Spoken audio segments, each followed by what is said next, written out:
Salam, halo teman-teman semuanya. Perkenalkan, nama saya Hilmi Qadir Saputra. Saya dari kelas 12 IPS 2. Di sini saya sebagai host dalam kegiatan kali ini. Sebelumnya, ketika kita hendak memulai kegiatan, kita akan membicarakan tentang jargon, yaitu sebuah kata yang menjadi ciri khas atau ikonik dari kegiatan tersebut. Di SMA Negeri 1 Kalibung sendiri, kita mempunyai beberapa jargon yang sering kita ucapkan nih. Yang pertama yaitu ketika saya mengucapkan siapa kita, teman-teman semuanya bisa menjawabnya dengan Indonesia. Dan yang kedua, ketika saya mengucapkan SMA, teman-teman bisa menjawabnya dengan maju bersama, hebat semua. Dan yang terakhir nih, yaitu jargon yang cukup ikonik yang diciptakan oleh ibu kepala sekolah kita sendiri, yaitu Ibu Siti Nurikayati. Yaitu ketika saya mengucapkan semangka, teman-teman semuanya bisa menjawabnya dengan cetar membahana. Jadi langsung saja mari kita mulai. Siapa kita? SMA. Dan yang terakhir, semangka. Baik, terima kasih atas perhatiannya. Dalam pertemuan kali ini, kita akan langsung berbincang-bincang atau ngobrol langsung nih dengan perwakilan dari MPK dan OSIS selaku organisasi yang ada di Semangka sendiri. Baik, tanpa berkata panjang, langsung saja saya persilahkan teman-teman semuanya untuk bisa memperkenalkan diri.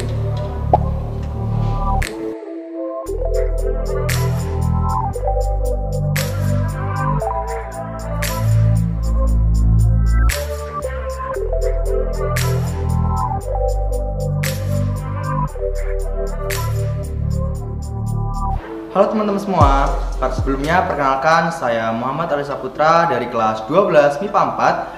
Kalian bisa panggil saya Aril. Nah, saya di SMA Negeri 1 Kalibung menjabat sebagai Ketua MPK periode 2021-2022. Di sini saya akan menyampaikan sedikit banyaknya pengertian, tugas, dan wewenang dari MPK. Yang pertama kita akan membahas tentang pengertian dari MPK.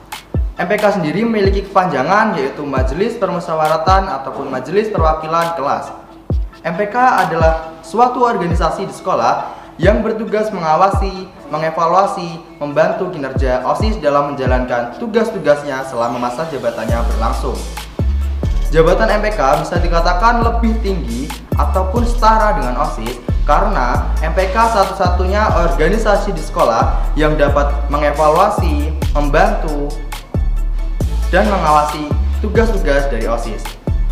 Nah, itu pengertian dari MPK. Kemudian kita lanjut ke tugas dan wewenang dari MPK.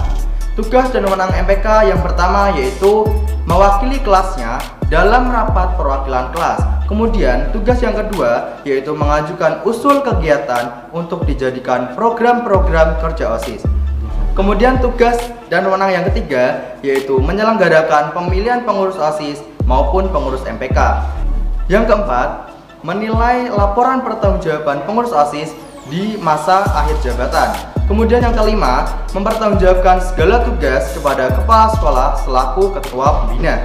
Yang keenam, bersama pengurus OSIS menyusun anggaran dasar dan anggaran rumah tangga atau ADART dalam sidang umum MPK. Kemudian yang ketujuh, mengawasi, mengevaluasi, dan membantu kinerja OSIS. Yang kedelapan, bertanggung jawab kepada seluruh anggota MPK di sekolah. Kemudian tugas dan wewenang MPK yang terakhir yaitu menampung aspirasi dari siswa yang kemudian akan dilanjutkan ke pihak sekolah maupun pengurus OSIS. Nah, itu sedikit banyaknya pengertian dan tugas wewenang dari MPK. Harapan saya semoga teman-teman peserta didik baru bisa paham, bisa mengerti apa yang saya sampaikan. Demikian materi tentang MPK yang dapat saya sampaikan. Kurang lebihnya saya mohon maaf dan terima kasih. Semangat untuk peserta didik baru. Halo teman-teman sekalian, saya Anjas Syahputra Ramadan dari kelas 12 MIPA 2, biasa dipanggil Anjas. Di OSIS, saya menjabat sebagai Ketua Umum OSIS periode 2021-2022. Pada kesempatan kali ini, saya ingin memaparkan beberapa macam hal yang berkaitan dengan pengertian OSIS serta beberapa tugas dan tanggung jawab pengurus OSIS. Yang pertama, pengertian OSIS. Organisasi siswa intrasekolah atau yang biasa disebut OSIS adalah pusat kegiatan pengembangan kesiswaan untuk mengembangkan minat, bakat, serta potensi siswa. Kemudian ada tugas dan tanggung jawab pengurus OSIS. OSIS memiliki tugas untuk mengendalikan aktivitas supaya bisa mencapai tujuan yang positif. Menjadi pengurus OSIS merupakan suatu kebanggaan tersendiri karena bisa mendapatkan beberapa macam manfaat yaitu berupa pengetahuan dan pengalaman tentang kepemimpinan. Namun, tugas dan tanggung jawabnya cukup banyak dan harus dilakukan dengan sebaik mungkin sesuai dengan jabatannya masing-masing. Berikut ini ada tugas dan tanggung jawab dari masing-masing jabatan yang ada di OSIS. Tugas dan tanggung jawab Ketua OSIS. Yang pertama, memimpin organisasi ini dengan baik dan bijaksana. Yang kedua ada memimpin rapat. Yang ketiga, mengkoordinasikan antar pengurus. Dan yang terakhir ada menetapkan kebijaksanaan dan mengambil keputusan berdasarkan musyawarah dan mufakat. Terima kasih. Hai, perkenalkan nama saya Aditya Chandra Pratama, biasa dipanggil Adit. Saya dari kelas 12 IPS 2 dan di OSIS saya menjabat sebagai Wakil Ketua OSIS periode 2021-2022. Pada kesempatan kali ini, saya akan menyampaikan sedikit beberapa tugas Wakil Ketua OSIS. Berikut adalah tugas-tugasnya. Yang pertama, membantu Ketua OSIS menjalankan tugas-tugasnya.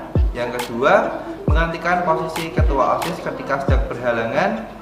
Yang ketiga, memberikan saran maupun masukan kepada Ketua OSIS dalam mengambil suatu keputusan. Dan yang keempat atau yang terakhir, bersama dengan Ketua OSIS mendapatkan kebijaksanaan dan melaksanakan program OSIS. Terima kasih. Hai teman-teman, perkenalkan nama saya Intan Deviana, saya dari kelas 12 IPS 2. Di OSIS, saya menjabat sebagai Sekretaris Umum periode 2021-2022. Pada kesempatan kali ini, saya akan sedikit memaparkan tentang tugas dan tanggung jawab Sekretaris OSIS. Pertama, menyiapkan surat, laporan, dan hasil rapat maupun evaluasi kegiatan. Kedua, bertugas sebagai notulen dalam rapat. Ketiga, menandatangani setiap surat bersama Ketua OSIS. 4. Menyiapkan, mendistribusikan, serta menyimpan arsip maupun surat yang berhubungan dengan pelaksanaan kegiatan. Sekian yang bisa saya paparkan tentang tugas dan tanggung jawab Sekretaris OSIS. Terima kasih. Hai semuanya, perkenalkan nama saya Anggreni Lintang Fatikarani, biasa dipanggil Anggreni. Saya dari kelas 12 MIPA 3. Di OSIS, saya menjabat sebagai Bendahara 1 periode 2021-2022. Adapun beberapa tugas-tugas dan tanggung jawab untuk menjadi Bendahara OSIS. Yang pertama, memiliki tanggung jawab terhadap semua penerimaan maupun pengeluaran yang diperlukan. Yang kedua, menyampaikan laporan keuangan secara berkala. Dan yang ketiga, membuat kwitansi atau tanda bukti setiap ada pemasukan maupun pengeluaran untuk pertanggungjawaban nantinya. Jadi, itulah beberapa tugas-tugas dan tanggung jawab untuk menjadi bendahara OSIS. Terima kasih. Hai semuanya, perkenalkan nama saya Syifa Alvera dari kelas 11 MIPA 5. Di sini saya perwakilan dari Sekretaris Bidang akan menyampaikan beberapa tugas dari Sekretaris Bidang. Yang pertama, menjalankan kegiatan yang telah diprogramkan sebelumnya. Yang kedua, bertanggung jawab atas semua kegiatan yang telah menjadi tanggung jawabnya. Dan yang terakhir, membuat serta menyampaikan laporan pertanggungjawaban dari semua kegiatan kepada semua pengurus pada akhir kegiatan. Jadi itulah beberapa tugas dari Sekretaris Bidang. Terima kasih. Nah, itu tadi yang dipaparkan oleh teman-teman saya mengenai tugas dan wewenang dari OSIS Manka sendiri. Nah, jika teman-teman berminat untuk bergabung ke dalam dunia organisasi, maka patut teman-teman coba mendaftar ke OSIS Manka terlebih dahulu. Semoga beruntung.